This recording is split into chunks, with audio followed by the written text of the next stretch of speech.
네, 두 번째 시간 강의를 시작하도록 하겠습니다. 네, 슬라이드를 넘기도록 하겠습니다. 여러분들 이제 먼저 첫 번째 시간에서는 데이터 분석을 하는 통계 분석을 배우는 그런 과정 중에 통계학이라고 하는 게 무엇인가? 그래서 데이터를 수집해서 그걸 잘 정리하고 분석해서 우리가 내리고자 하는 최적의 의사결정에 도움이 되도록 정보를 제공해주는 그런 방법론을 다루는 학문이다. 이렇게 정의를 했습니다.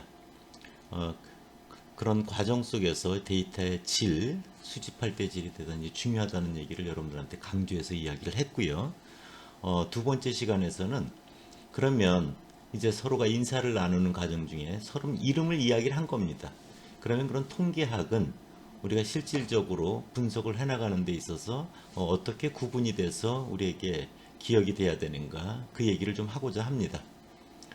통계학은 크게 그 슬라이드 두 번째 쪽에 나와 있듯이 기술 통계학, Descriptive Statistics와 추측 통계학, 즉 Inferential Statistics 이렇게 두 개로 보통 구분을 합니다. 기술 통계학의 통계학이라고 하는 세 글자는 1교시 때 여러분들한테 충분히 이야기를 했고요. 그 앞에 기술이라는 말이 더 붙었고 또 추측 통계학에서는 추측이라고 하는 두 글자가 더 붙은 거잖아요. 그래서 기술 통계학, 추측 통계학은 앞에 있는 기술과 추측이라고 하는 언어적 의미를 여러분들이 이해를 하면은 충분히 여러분들이 받아들이는데 불편함이 없을 거라고 생각이 듭니다. 그래서 먼저 기술 통계학을 말씀을 드리면요. 우리가 이런 거 많이 하지 않습니까? 이렇게 어떤 뭐 책을 한 권을 두꺼운 책을 읽었다고 해보세요. 그 책을 읽은 것에 대해서 이런 거죠. 논술 같은 측면에서 보면 그런 방대한 책 내용을 보고 1000글자 이내로 잘 정리해서 요약하시오. 뭐 이렇게 그 논술 문제가 있다고 보세요. 어, 그래서 천자 이내로 잘 정리 요약해서 기술하시오. 이렇게 되어 있잖아요. 그럴 때 기술이라고 하는 의미는 바로 방대한 그 책 한 권을 1000글자 이내로 잘 정리 요약해서 표현해 내라. 이런 의미거든요. 그래서 기술이라고 하는 것은 다른 말로 하면은 데이터 분석적 측면에서 본다면 정리하고 요약하는 겁니다. 그래서 이제 정리를 해보면요. 방대한 자료를 우리가 정리하고 요약할 때 주로 쓰는 게 뭐예요? 표나 그래프 이런 걸 이용하잖아요. 그래서 표나 그래프 또는 어떤 숫자 계산을 통해서 중요한 정보를 이렇게 요약해내는 뭐 평균 이런 것들이잖아요. 그래서 몇 개의 숫자로 요약해서 우리가 주어져 있는 자료에 그 안에 담겨져 있는 전반적인 내용이 무엇인가 그걸 좀 더 빠르고 또 쉽고 그렇게 우리가 파악할 수 있는 그런 기법을 다루는 통계학이 기술 통계학이다 이렇게 생각하시면 됩니다. 실질적으로 여러분들이 이제 병원에 뭐 응급실 이런 데를 간다든지 또는 뭐 다른 일로 병원에 가면은 그 간호사님들이 와서 꼭 우리가 뭐 시키지 않아도 뭐 혈압도 재가고요. 그치? 예, 뭐 피도 뽑아가고 뭐 이런 뭐 체중도 달고 뭐 이런 걸 기본적으로 하지 않습니까? 뭐 키도 물어보고요. 그래서 그런 것들은 시키지 않아도 하거든요. 병원에서 필요하니까. 그 사람에 있어서 기본적인 그 특성들을 이렇게 빨리 판단해 보고자 생각하는 거 아니겠어요? 마찬가지로 우리가 데이터가 우리에게 주어지면은 누가 시키지 않아도 해야 되는 일이 바로 이런 기술 통계학인 겁니다. 우리한테 주어진 자료의 특성이 뭔가를 우리가 좀 더 대략적으로 빠르게 파악할 수 있도록 자료를 잘 정리 요약해 놓는 거죠. 그래서 기술 통계학은 굉장히 데이터 분석에 있어서 필수적이기도 하고 꼭 누가 요청을 하지 않더라도 정리 요약해 놔야 되는 내용이다 라고 여러분들 기억하시면 좋습니다. 두 번째 추측 통계학은 추측이라고 하는 말이 되게 조금은 어렵습니다. 추측한다. 추측한다라는 걸 조금 더 쉬운 말로 하면 짐작한다 이렇게 생각할 수 있고요. 짐작한다보다 조금 거칠게 표현한다고 하면 찍는다 뭐 이렇게 여러분들 그냥 이해하기 쉽게 생각하셔도 좋습니다. 그래서 그 중간에 그림이 있는데요. 모집단이라고 하는 것이 있어요. 우리가 이제 관심을 두고 있는 대상 전체를 말합니다. 만약에 4월 15일 날 이쪽 아산시에 국회의원 선거 예측을 한다면 모집단은 투표권을 가지고 있는 유권자 전체가 되겠죠. 그렇죠? 그럼 이 지역에선 누가 당선될까? 뭐 이런 걸 이제 후보자들에 대해서 파악해 보기 위해서 그 아산시에 거주하는 유권자 전체를 대상으로 그 일부를 뽑죠. 그런 걸 이제 샘플링 한다. 표본 또는 샘플 이런 표현을 쓰는 겁니다. 그래서 스몰 n명만큼 뽑은 겁니다. 그럼 뽑은 사람한테 누구를 이렇게 그 선택할 것이냐 이런 걸 이제 물어보죠. 그렇게 표본을 통해서 얻게 되는 특성 그런 걸 이제 통계량이라고 일할 때 여러 번 얘기를 했을 거예요. 그걸 근거로 유권자 전체는 각각 후보들에게 어느 정도 투표를 했을 거야, 지지를 했을 거야 라고 짐작해 보는 거죠. 찍어 보는 겁니다. 추측해 보는 겁니다. 이런 것들이 이제 추측이라고 하는 의미거든요. 그래서 여러분들 내용을 보면 이런 거죠. 관심이 대상이 되는 전체 집단, 이걸 모집단이라고 했습니다. 그 중에 일부를 뽑았어요. 뭐 1000명을 뽑았다. 예를 들어서 그걸 표본이라고 합니다. 뽑은 1000명으로부터 이제 관측된 내용 그런 걸 이제 통계량이라고 합니다. 실제로 숫자 값이 몇 명이 누굴 찍었는지를 다 확인해 본 거는 통계량이라기보다는 얻어진 값, 실제적으로 실현된 값이라서 통계치라고 이제 표현을 합니다. 그런 통계량을 근거로 해서 우리가 알고자 하는 각 후보의 지지율, 득표율 그런 것들이 우리의 관심 대상이 되는 모집단의 특성이죠. 그걸 모수라고 하는 거죠. 제일 중요한 게 모수입니다. 그것을 우리가 이제 짐작해보고 또는 추측해보고 찍어보고 하는 그런 것들을 하는 거죠. 그래서 그렇게 추측하고 또 제대로 되었는지 가설을 세워서 검증해보는 그런 방법을 다루는 통계학이 우리가 이제 추측 통계학이다. 이렇게 생각하시면 됩니다. 그 아래 그림에 나와 있는 용어들 여러분들 이제 대부분 알 텐데요. 모집단은 전체 대문자 n 명이 있다고 하고요. 표본은 이제 스몰 n만큼 뽑았다 이런 거고요. 뽑은 걸 샘플링, 표본의 특성을 통해서 모집단의 특성을 이렇게 짐작하는 것, 추측하는 걸 이제 통계적으로 추론한다 이런 표현을 씁니다. 모집단의 특성을 앞서 모수라고 얘기를 했고요. 뽑은 표본의 특성을 통계량이라고 했습니다. 그래서 뽑은 것의 평균을 표본 평균 x바라고 기호로 쓰고요. 뽑은 것의 분산을 s제곱, 뽑은 것의 표준 편차를 s, 뽑은 것의 비율을 뭐 p해 또는 p바 이런 기호를 쓰는 거죠. 우리가 진짜 관심을 두고 있는 모집단의 특성을 모수라고 하고요. 그래서 그 모자는 이제 어미 모자입니다. 여러분들 알다시피. 그래서 모집단의 평균이다 해서 모평균. 모집단은 아직 어떤 상황인지 모르잖아요. 그래서 모르는 집단의 평균인 거죠. 모평균 뮤. 모집단의 분산 시그마 제곱. 모집단의 표준 편차 시그마. 모집단의 비율 p 이런 거죠.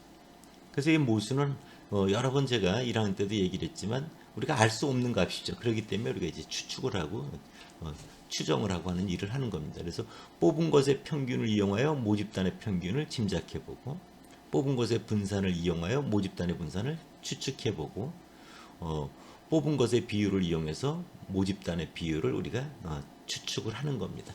그렇게 이해하시면 됩니다. 다음 페이지로 넘어가도록 하겠습니다. 여러분들 항상 다시 한번 강조하지만 여러분들이 그 슬라이드 노트에 있는 내용을 꼭 같이 여러분들이 PDF 파일을 인쇄해서 또는 화면으로 보면서 제 얘기를 같이 듣는 게 좋습니다. 4개 용어가 워낙 중요하기 때문에 예를 통해서 다시 한번 여러분들한테 확인을 좀 시키도록 하겠습니다. 예를 통해 모집단, 표본, 모집단은 population, 표본은 sample, 통계량은 statistics, 모수는 parameter 이런 걸 한번 다시 이해해 보겠습니다. 예는 이런 겁니다. 대한민국 성인 전체에 대한 흡연율을 알아보기 위해 우리나라 성인 중 1600명을 뽑아서 이들에 대해서 흡연 여부를 물어보았다. 그 결과 흡연율이 60%였다. 이런 거죠. 이 조사는 95% 신뢰 수준에서 오차의 한계가 플러스 마이너스 2.5%포인트이다. 그 P자가 빠졌네요. 슬라이드에. 이럴 때 여러분들 모집단은 뭐냐? 대한민국 성인 전체가 우리 관심 대상이 되는 집단입니다. 뽑힌 성인 1600명이 이제 표본이라는 걸 알 수 있을 거예요. 표본으로부터 알게 된 것, 즉 표본으로부터 계산된 흡연율 60%가 이제 통계량이고요.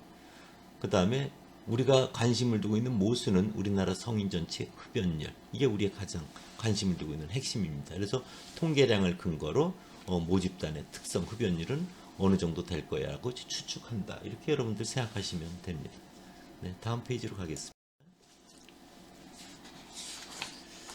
여러분들 보면 이제 통계학이 크게 자료를 정리 요약하는 기술 통계학과 또 모집단 전체에서 일부 표본을 뽑아서 그 관찰된 내용을 근거로 모집단의 특성을 우리가 이렇게 추측하는 그런 추측 통계학을 얘기를 했습니다. 그러면 이제 우리가 어떻게 이제 데이터 분석을 이제 공부해 나가는가 하면 이제 기술 통계학부터 배워 나가면 된다. 이런 생각이 여러분들 들 겁니다. 그럴 때 이제 이런 생각을 한번 가져볼 필요가 있어요. 성별 같은 경우는 이제 남자, 여자 이렇게 돼 있지 않습니까? 남자를 1이라고 코드화하고 여자를 2로 코드화했다고 해보세요. 남자가 5명이고 여자가 5명 있어요. 그러면 남자 1 곱하기 여자 5 더하기 여자 2 곱하기 5명 5 나누기 전체 10명 하면 1.5. 이게 성별의 평균이 됩니까? 문제가 성별의 평균을 구하라고 했다고 생각해 보세요. 이거 되게 말이 안 되죠? 넌센스죠. 왜냐하면 남자 2를 2명, 2를 곱해서 2라고 하는 여자 1명을 만들어내는 게 아니거든요. 이렇게 계산을 할 수가 없는데 평균 같은 것을 계산을 하면 잘못된 거잖아요. 그렇게 하면 안 된다는 겁니다. 그래서 우리가 자료를 정리하고 요약하기에 앞서서 자료의 형태가 어떤 형태냐에 따라서 그것을 정리하고 요약하는 방법이 달라지고 함부로 그렇게 연산을 적용하면 안 되는 그런 경우가 있다는 걸 여러분들이 알아야 됩니다. 그래서 자료의 정리 요약, 즉 기술 통계학에 앞서서 먼저 자료 형태가 무엇인가를 아는 건 대단히 중요하고 그 문제를 정리하고 자료를 정리하고 요약하는 순서로 넘어가는 게 맞다. 이래 여러분들 생각하시면 됩니다. 그래서 이제 자료의 형태라고 하는 슬라이드가 4쪽에 나와 있는 겁니다. 자료 형태는 먼저 여러분들 머릿속에 이렇게 정리를 해두세요. 크게 질적 자료와 양적 자료로 구분을 한다. 질적 자료를 이제 그 실무에서 보면은 밖에서 뭐 기업에서도 그렇고요. 회사에서 정성적 자료, 즉 퀄리터티브 데이터 이런 말을 많이 쓰고요. 양적 자료를 정량적 자료다. 그래서 퀀티터티브 데이터 이렇게 이제 씁니다. 그래서 자료 형태는 크게 질적 자료와 양적 자료로 구분된다. 이 구분은 뭡니까? 그러면 여러분들 이렇게 생각하면 돼요. 질적 자료는 질을 말하고 양적 자료는 양을 말하니까요. 질적 자료는 여러분들이 알고 있는 더하기 빼기 곱하기 나누기 사칙연산 이런 걸 적용할 수 있는 자료가 아니다. 양적 자료는 그런 계산, 즉 사칙연산을 사용할 수 있는 그런 자료다. 이렇게 생각하면 두 개가 좀 더 명확히 구분됩니다. 그럼 먼저 질적 자료를 한번 살펴보도록 할게요. 보통 질적 자료에 대해서는 자료를 정리한다는 표현을 많이 씁니다. 그래서 퀄리터티브 데이터는 자료를 정리할 때 주로 뭐로 해요? 표나 그래프로 하잖아요. 그래서 표나 그래프로 정리한다. 예는 이런 겁니다. 성별, 남자, 여자 이런 거죠. 혈액형, A형, B형, 뭐 A, B형, O형 이런 거죠. 또는 순위 자료, 뭐 1등, 2등, 3등 이런 거와 같이 어떤 속성을 나타내는 거죠. 남자로는 속성, 여자로는 속성. 그래서 이런 질적 자료는 일반적으로 사칙연산을 적용할 수 없다. 이런 겁니다. 그러니까 남자 더하기 뭐 B형, 뭐 이런 혈액형 이런 거 하는 거 아닌 거죠. 그렇죠? 네. 이런 질적 자료는 다시 여러분들이 명목형 자료와 순서형 자료로 구분이 되는데요. 명목형 자료를 노미날, 순서형 자료를 오디날이라고 이제 표현합니다. 노미날, 오디날이라고 하는 영어 표현도 여러분들이 꼭 기억할 필요가 있고요.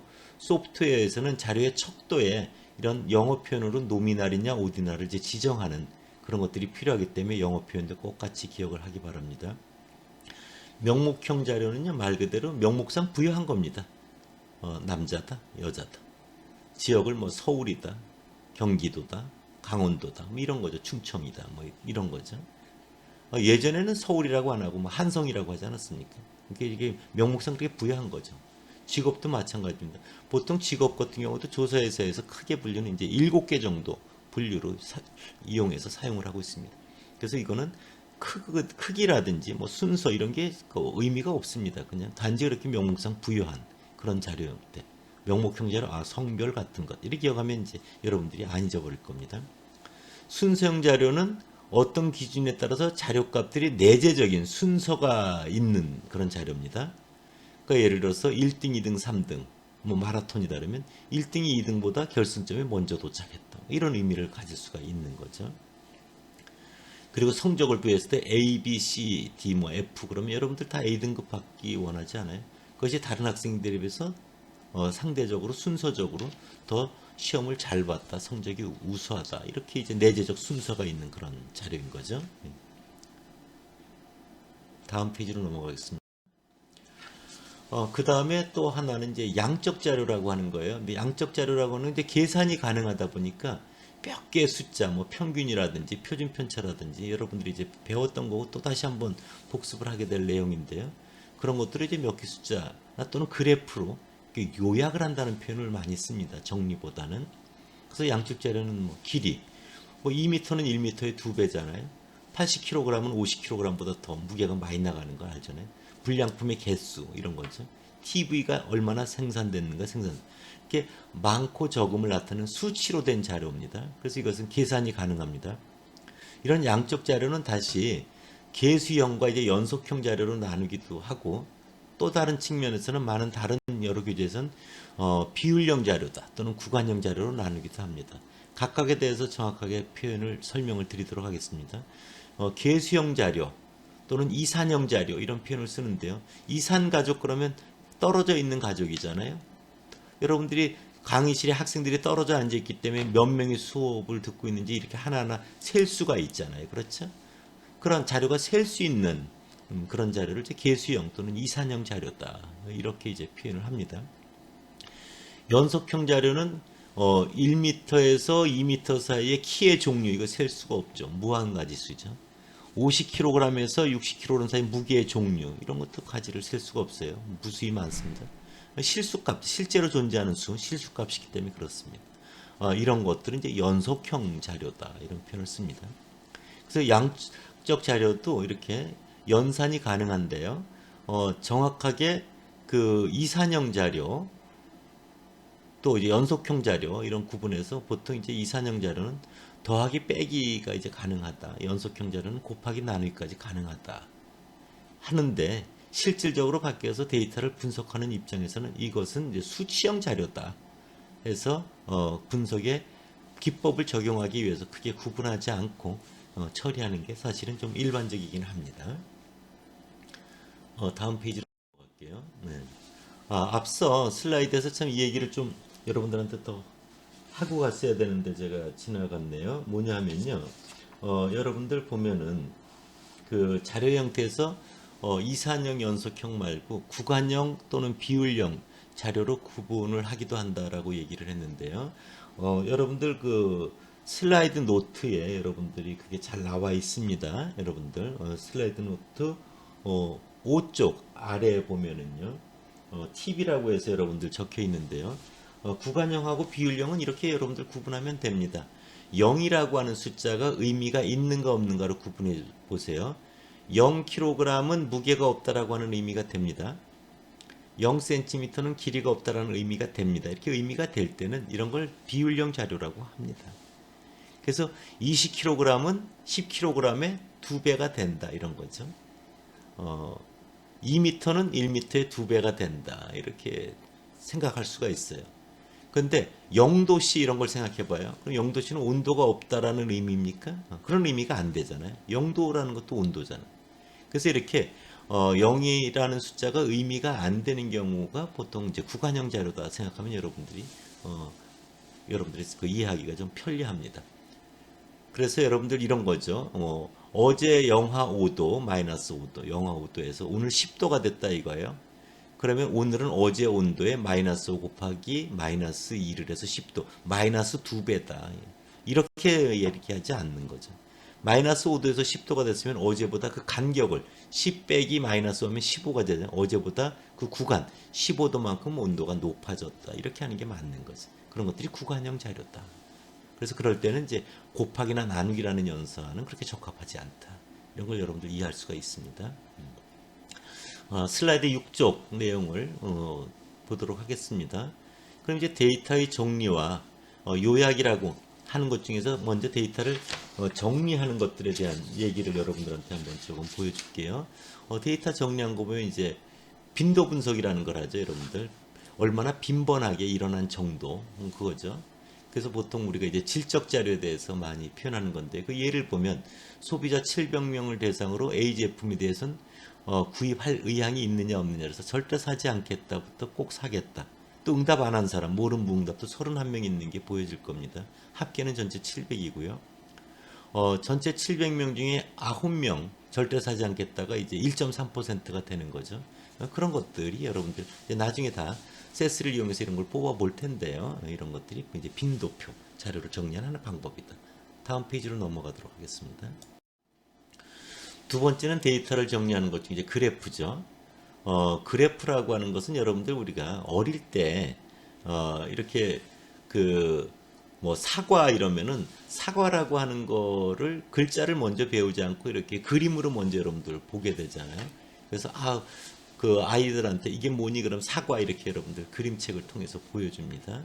왜냐하면 그런 그래프가 사람들이 이제 눈으로 직접 보기 때문에 시각적인 강렬함이 있기 때문에 좀 더 이해가 손쉽고 직관적으로 파악하기가 이제 쉬운 그런 부분이 있는 거죠. 그래서 여러분들 그래프라고 하는 것 또는 뭐 차트라고도 얘기를 하는데요. 그래프를 이용해서 이렇게 자료를 정리해서 자료의 전체적인 양상을 이렇게 파악하는 그런 정리 방법이다. 요즘은 빅데이터에서도 이렇게 데이터를 이렇게 시각화해 놓는 방법, 그것이 아주 굉장히 큰 비중을 차지하고 있습니다. 그 아래 보면 이제 막대 그래프 같은 것들이 보이고요. 우측에는 이제 도표죠. 파이 차트라고 하는 거죠. 그런 것들을 여러분들 보면 이렇게 그래프를 이용해서 자료를 또 정리하는구나 이렇게 생각하실 수 있을 겁니다. 보통 우리가 이제 세스 그래프를 이용해서도 이런 걸 그리기도 하고요. 뭐 다른 소프트웨어를 이용해서도 하지만 많은 경우는 실무에서 엑셀의 차트 마법사를 이용해서 이런 그래프를 그리는 일을 여러분들 많이 해보게 될 겁니다. 다음 페이지로 넘어가겠습니다. 이번에는 이제 데이터를 정리하는 것과 달리 조금 표현을 달리해서 요약이라고 하는 말을 제가 이제 썼습니다. 그래서 데이터의 요약. 여러분들 그렇잖아요. 뭐 평균, 분산, 표준 편차 이런 말 들어봤을 텐데요. 그런 걸 왜 배워야 되는가? 그런 것들을 배우면 어떤 내가 도움이 되는가? 뭐 공식만 외우면 되는가? 뭐 이런 생각을 할 텐데 공식 외우는 건 의미가 없는 거예요. 아니라 그런 것들을 우리가 왜 배워야 되는가 의미를 이해하면은 그런 걸 배우는 거에 있어서 여러분들이 명분이 생기니까 훨씬 그것을 여러분들 받아들이는데 마음적으로 편하게 됩니다. 그러기 위해서 사례를 통해서 데이터를 요약한 것에 대한 의미를 한번 이해해 보도록 하겠습니다. 그 예를 보면 이제 도시별 소비자 물가지수 자료가 있어요. 좀 오래된 자료이긴 한데요. 통계청에서 작성하는 그런 실제적인 자료입니다. 가려에 보면 서울, 부산, 대구에서 마산까지 지역이 이제 한 10개 지역이 나와 있어요. 그 다음 세로에는 종합 물가지수가 있고요. 식료품비, 주거비, 강렬수도, 뭐 가구가사, 또 우리가 입고 신는 거, 피복, 신발, 또 의료와 관련되는 보건의료, 교육, 교양, 교통비, 통신비 또는 기타 잔비 이렇게 나와 있어요. 11개가 세로에 있는데요. 그럼 전체 데이터 개수는 가로 10, 세로 11개니까 110개가 있는 겁니다. 이게 이제 날것인 데이터인 거죠. 그 여러분들 유심히 보면 뭐가 들어옵니까? 잘 정리가 안 되잖아요. 근데 이것을 다음 페이지를 보도록 하겠습니다. 이것은 여러분들 이제 세스로 요약을 해놓은 건데요. 보면 가로에 이제 종합, 식료품비, 주거비 이런 게고 평균이라는 것만 한번 보세요. 평균. 여러분들 평균을 보면은 식료품비가 크죠. 137.2. 뭐 또 주거비도 130.8 제법 큽니다. 교육교양 134.3. 교통통신 131.0 이런 것들이 값이 좀 크고요. 광열수도 121.5, 가구가사 118, 피복신발 120, 보건의료 119, 뭐 기타 잡비 121.9 이런 것들이 작잖아요. 다른 거 보지 말고 이제 그것만 먼저 보세요. 이렇게 평균만 가지고 봐도 그 당시에 어떤 영역이 이 당시에 물가 상승을 주도하고 있고 어떤 영역이 오히려 그것을 억제하고 있는지를 알 수 있게 됩니다. 즉 방금 이야기했던 식료품, 교육교양, 교통통신, 주거 이런 것들이 물가 상승을 이끌었고요. 가구가사부터 광열수도 이런 것들이 오히려 이제 물가 상승을 억제하고 있다. 이런 되게 훌륭한 정보를 하는. 이래서 평균을 여러분들 알려고 하는 겁니다. 구하는 겁니다. 평균을 알면 이런 거를 파악할 수 있다는 게 굉장히 의미가 있죠, 여러분들. 우리 듣기에도. 그 다음에 표준 편차니 뭐 최소값, 최대값 빼고요. 맨 우측에 범위라고 하는 걸 한번 봐보세요. 범위는 여러분들 뭐 용어를 접할 때 시험 범위 뭐 이런 데서 접해봤어요. 그래서 범위 뭐 별로 좋아하는 용어 아닙니다, 여러분들이. 근데 범위는 그래서 시험 범위가 어디에서 어디까지 그런 그 간격을 말하잖아요, 간격. 그래서 최대값에서 최소값을 뺀 것, 그게 범위입니다. 그래서 133.7에서 126.7 빼면 7.0이 나오고요. 식료품 같은 경우는 142.5에서 134.1을 빼면 8.4가 나오는 거죠. 나머지도 그렇게 생각하면 됩니다. 범위가 보면요. 8.4 이건 뭐 그렇게 크지 않고요. 그 다음에 보건의 이런 것도 뭐 크지 않습니다. 기타 잡비도 뭐 이렇게 크지 않아요. 대신 주거비 19.8은 크죠.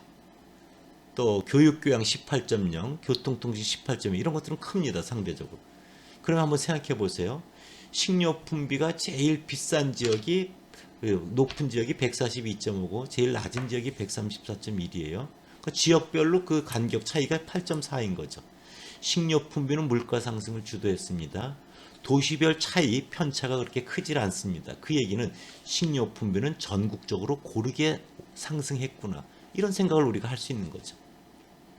그래서 자료라고 하는 것은 요약을 할 때 이렇게 자료의 중심인 평균을 통해서도 우리에게 좋은 정보를 제공해 주지만 그 도시별 차이라고 하는 그런 자료의 변동, 폭, 흩어져 있는 모습 그런 거를 통해서도 굉장히 훌륭한 이런 정보를 제공해 준다. 그래서 자료를 요약을 할 때 우리가 자료의 중심도 요약을 하지만 자료의 흩어진 정도, 분산돼서 포진되어 있는 정도, 흩어져서 포진되어 있는 정도 이렇게 삼포도라고 하는 걸 같이 배우게 되는 이유가 그런 겁니다. 네, 다음 페이지로 넘어갈게요.